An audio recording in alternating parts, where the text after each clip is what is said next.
nag-privilege speech. O hindi naman, nag-delivered ng State of the Nation Address, SONA, si Presidente. At pinagmalaki niya! Anak ng teteng, pinagmalaki niya talaga. Na meron sa administrasyon niya, merong almost 6,000 na flood control na natapos ng kanyang administrasyon sa loob lamang na maikling panahon.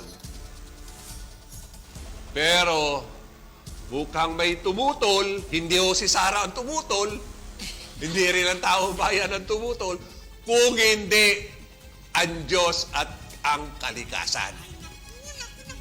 Bigla ngayon, may bagyo, ano nangyari?